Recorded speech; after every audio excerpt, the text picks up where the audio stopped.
upon a time, there were husband and wife sparrows living peacefully in a forest. The mother sparrow laid 2 eggs that were about to be hatched.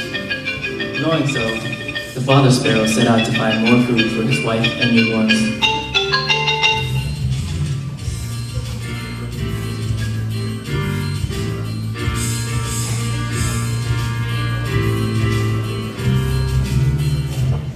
Morning, babe. I'm gonna head out early today. I'll have to go far, far away to find food. How sweet of you, darling. Of course, I plan on being the best father to our babies. So the father sparrow flew high into the forest. He searched and searched every part of the forest, ravaging through tree after tree. Unfortunately, it was an arid season, so the food was difficult to find. As he was in despair, all of a sudden, his eyes caught a lotus blossom. He was really happy since he was tired and lotus blossoms are edible. Thus, the father sparrow landed on one of the lotus to collect the pollens. Unfortunately, the smell of the pollen was so mesmerizing that it lured him to sleep. Morning turned to night, and the lotus petals closed up, capturing inside the unlucky sparrow. Needless to say, he unwillingly spent the night inside the flower. Meanwhile, the unexpected happened. The forest caught on fire. The sparrow's nest was caught up in the middle of flames. The mother sparrow struggled to save her nest and eggs, but the burden was too heavy for her to bear. Alone, the mother sparrow could not carry the nest from the ravenous fire. The nest and her children perished in the fire right before her eyes. The sun rose as an indication of the new day. Still, the father sparrow had not returned. The fire had diminished, yet the mother's sorrow did not. She wept for her eggs and her neglecting husband. In the meantime, at the lotus pond, the petals slowly opened for the morning breeze and let the father out. He rushed back to the nest and found nothing but smoke, dust, and his wailing wife. Where were you?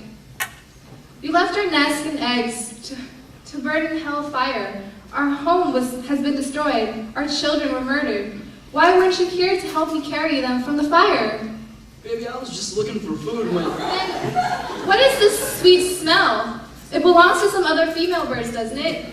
How could you do this to me? How can you do this to our family? So, is this how men treat their wives and children? Whoa, let me explain, okay? I was near Don't!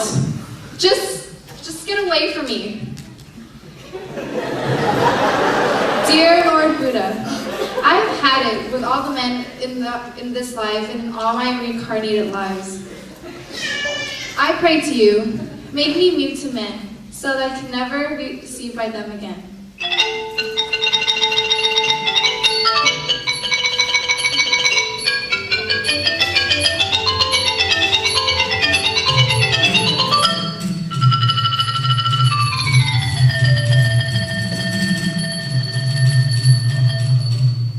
Oh, dear Lord Buddha, you know my heart, and you know of my faithfulness to my family. If I'm innocent of her accusations, please, let me be her soulmate for the rest of my reincarnated lives to come. And while she might be mute to other men, please, make me the exception.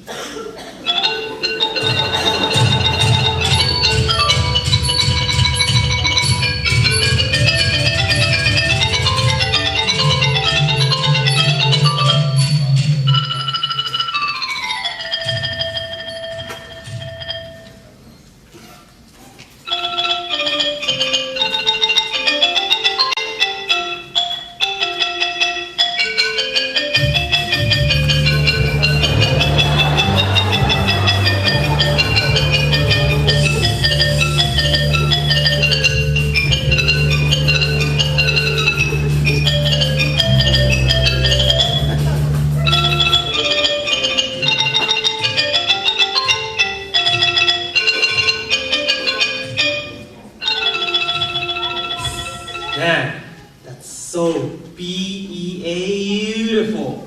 That's true love. Reminds me of Titanic, when Jack was willing to die for Rose. Daddy was so faithful and willing to die for his beloved wife. Whoa! Are you serious, man? That bird must be on crack or something. The honest thing was, He's single again. He should be the bird dude. Flying from coop to coop. You're so vague. That was rare. You don't see love and devotion like that nowadays. It's only about shake your booty here, shake your booty there. People are so heartless. They have absolutely no sense of romance and adventure. Now I understand why you don't have a girlfriend. Dude, you're crazy. Those soap operas are getting to you, man. For your information, I have lots of girls, and they're just dying to get with me. I just don't want a commitment, you know? Back to the daddy bird deal. I think killing yourself is just lame, period. What was he thinking? It was out of love. You have to understand that sometimes people are so blinded by love that they are willing to sacrifice anything. It's better than killing yourself over some lame thing like drugs, you know? Anyway, I believe that his sincerity will become apparent to the mommy bird, and someday, somehow.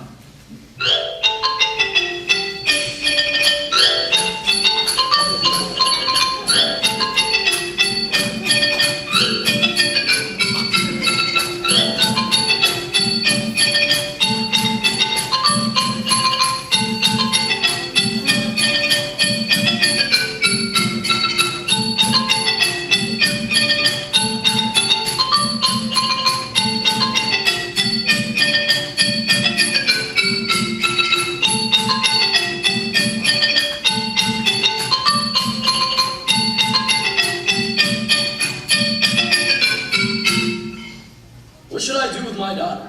It has been 19 years and she's still not spoken to any men. Not even me, her own father. I've summoned all the most famous, most renowned physicians from every inch of my territory, yet none could cure her. If you would let me speak, Your Highness, I don't think this symptom is from a physical abnormality. Do you think she's under some kind of curse? My beloved king, I don't think her silence is from a curse, but rather a bad karma. If you let me speak again, Your Highness, I agree with that. We should announce to the public, challenging warriors and princes. Whoever can make her talk will get to marry her and heir the throne. My always beloved king, I agree with Dawn. I think we should also charge each prince with a registration fee so that we can raise money for the kingdom. We can use this money. Let me speak once more, Your Highness. I think having a fee will only drive the princes and warriors away. Instead, we should have them prove their qualifications by creating a Fear Factor game. Let's have them. My beloved king of all time. I think that would totally gross them out. I think we should write the princess' autobiography and sell it. So whoever wants to get a head start in the Let competition. me speak further, Your Highness. I think we should be considerate to those warriors with less money. It wouldn't be fair to them. If only the rich can buy the book and have an advantage over them. I think we should test their strength by leaving them on an island in Thailand. My beloved king forever. I don't think it. If you let me speak more over, Your Highness. Silence! Don, you can speak as many times as you like. And Dan, I appreciate your love for me. However, I like the idea of a competition. Challenging princes and warriors to cure my daughter. So go about it. Well, what are you waiting for?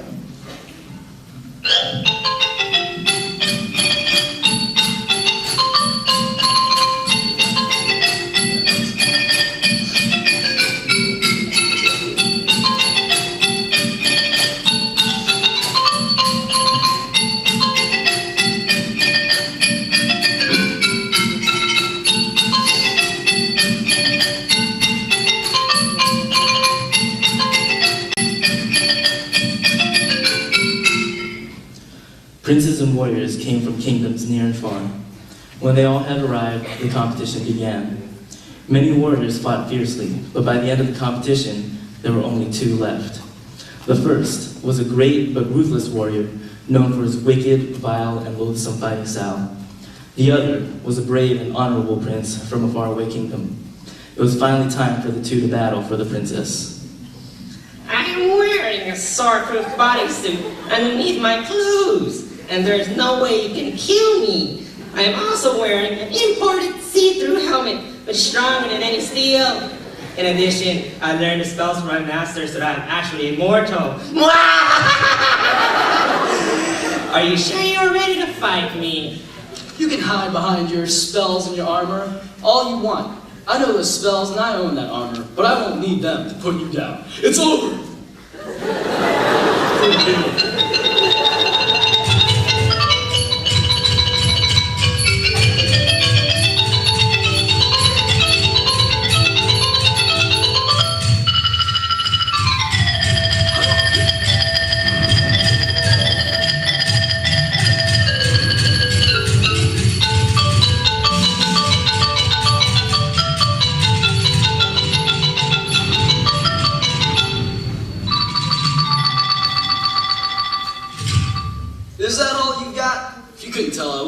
river because of all that armor on, there's no way you can swim.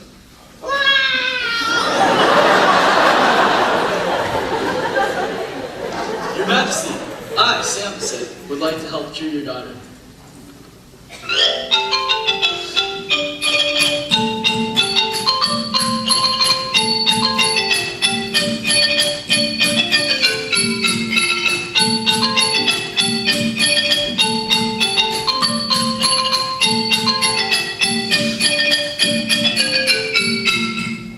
So the prince prayed and removed his spirit from his body into the princess's favorite lamp.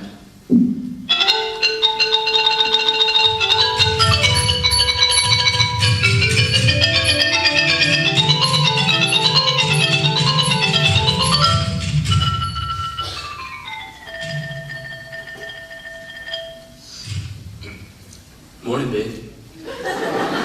What's your name? You know, I noticed you noticing me, so I wanted to put you on notice that I noticed you too. Come on, talk. Check it out. Okay, I'm the lamp because I'm going to be the light of your life, alright? Okay, that was corny. Let me tell you what. I'm going to tell you a story, just so you can listen, alright? Peep this.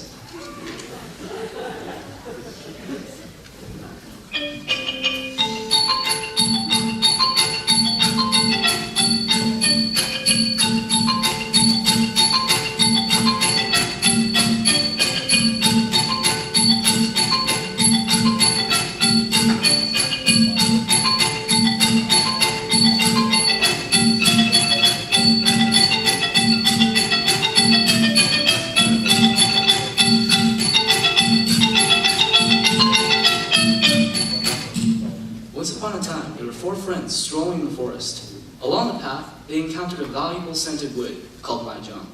The first guy, who was a wood sculptor, said, Wow! Have you ever seen a special tree trunk before? It's very rare and sacred. I bet you I can use my talent to carve it into the most bridal blossom beauty you will ever see.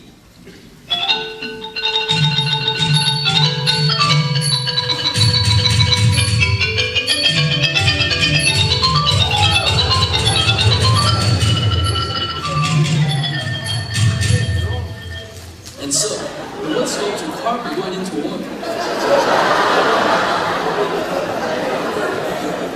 She was indeed so flawless that even the bypassing angels was stunned by her beauty. The angel could not help but use his magic to give her life. The 4 friends were speechless by the transformation, and at the same time